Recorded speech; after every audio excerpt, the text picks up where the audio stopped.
So the Flash movie's finally out, but was it worth the wait? Let's talk about that.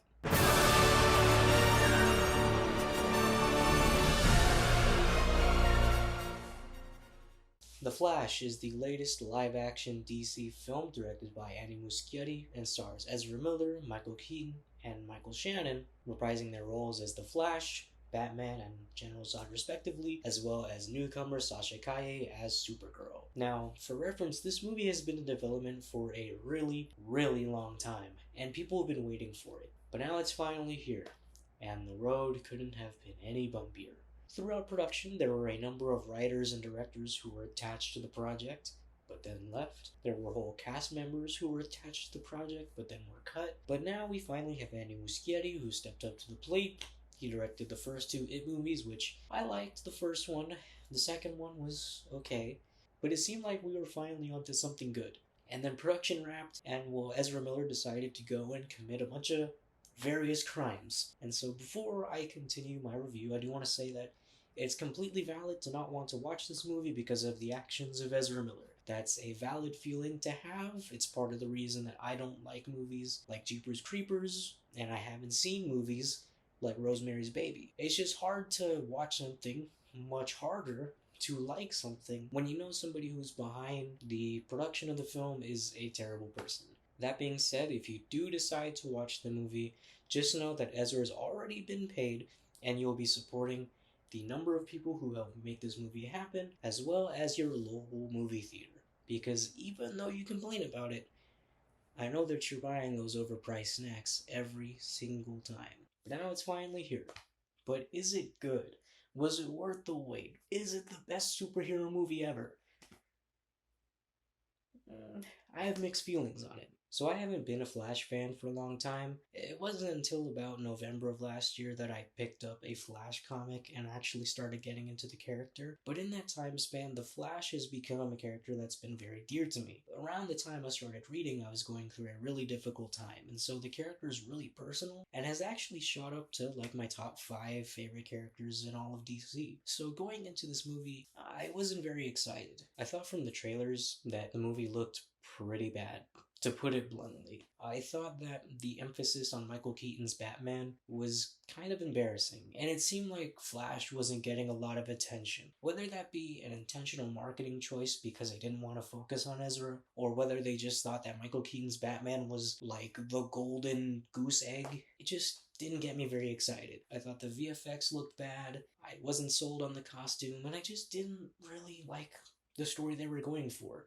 I mentioned earlier that I am a Flash fan and I've read a bunch of the books, but one of the storylines that I just didn't like was Flashpoint. I don't like the comic, I don't like the movie, I just think it's a wasted storyline. And this movie seemed like it was doing Flashpoint, but worse somehow. But, to be honest, that's not the case. I can confidently say that this movie was kinda good. First of all, I think, all things considered, Ezra Miller absolutely crushes it as Barry Allen in this movie. I wasn't sold on Ezra as Barry in Justice League or the other Justice League, but I held out hope because I do think that Ezra is a good actor. And it's nice to know that in this movie, Ezra actually feels like Barry Allen in this movie.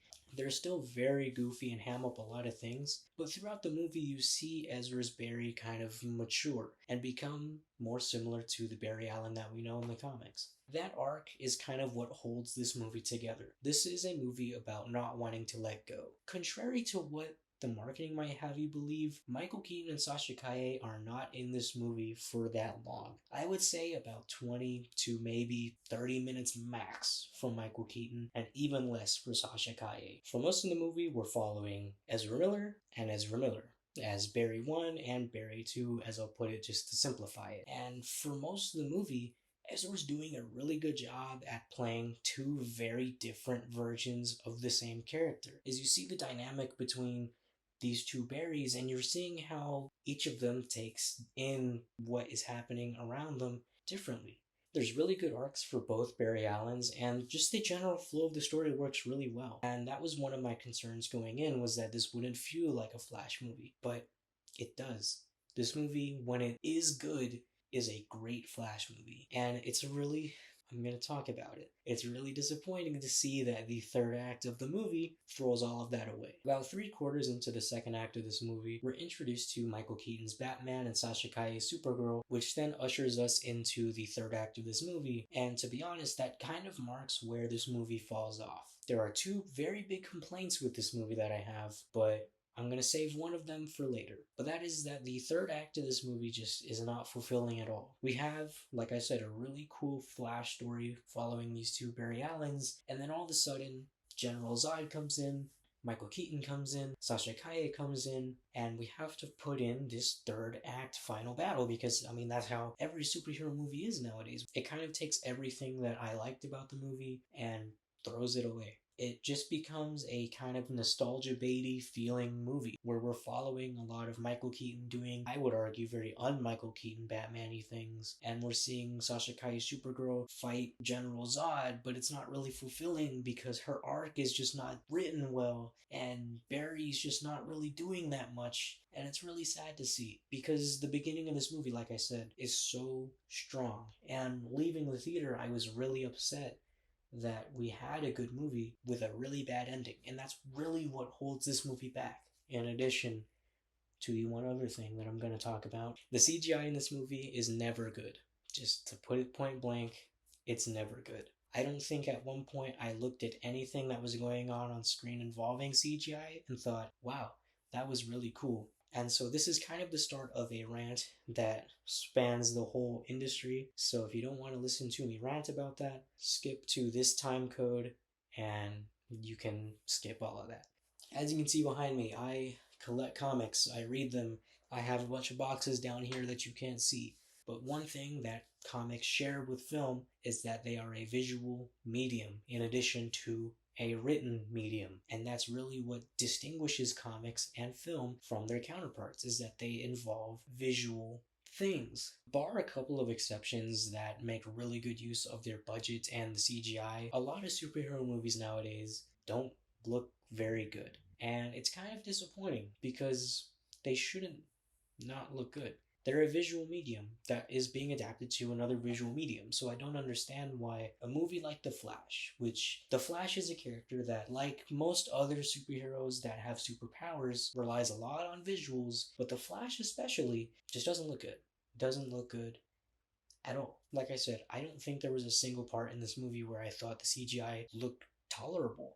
I think, to be honest, this is some of the worst visual effects in a modern superhero film, and it's really, really disappointing. There's a scene in the beginning of the movie that got me really excited where we kind of zoom in on the Flash's foot and then we do like this really cool vertigo zoom out, and it was really cool because that's a really cool way to show the Flash taking off, but then it's followed up by some of the worst running VFX that I think they could have ever picked for this movie. And according to Andy Muschietti, it was a stylistic choice because everything's supposed to look cartoony and weird in the Speed Force, but I just don't think that was the right move.